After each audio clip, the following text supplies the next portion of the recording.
પારડીમાં યોજાયેલ મતગણતરીમાં કहीं ખુશી કहीं ગમનો માહોલ જોવા મળ્યો હતો, જેમાં પારડી તાલુકા પંચાયતની બેઠકો કોંગ્રેસે કબજે કરતા પારડીમાં સત્તા પરિવર્તન થયું હતું।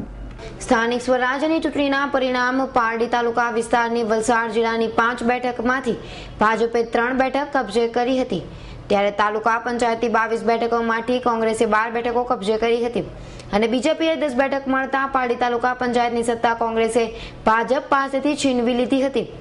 પારડી તાલુકાના ડીકેસી પટેલ સાંસદના હોમપીચ ગણાતા ફરિયાદ પારડી તાલુકાના બેઠક કોંગ્રેસે છીનવી લીધી હતી। એ સાથે સાંસદનું આદર્શ ગામ ગોઈમા ગામે જિલ્લા પંચાયત અને તાલુકા પંચાયત બંને પર કોંગ્રેસે વિજય પ્રાપ્ત કર્યો હતો।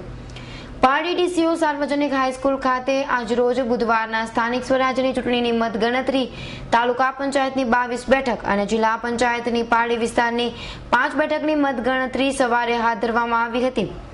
પોસ્ટલ મતગણતરી પારડી અને જિલ્લા પંચાયતની બેઠકોની ગણતરીનું કામ હાથ ધરવામાં આવ્યું હતું। બંને પક્ષોના પરિણામ જેમ જેમ આગળ વધી રહ્યા હતા તેમ તેમ નેતાઓ અને ઉમેદવારો સાથે કાર્યકર્તાઓના મોઢા પર ચિંતાના વાદળો છવાયા હતા।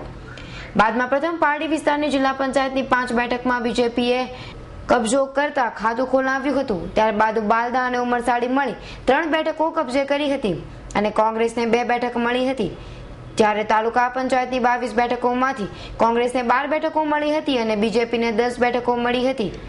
આમ પારડી તાલુકાની સત્તા કોંગ્રેસે કબજે કરી હતી।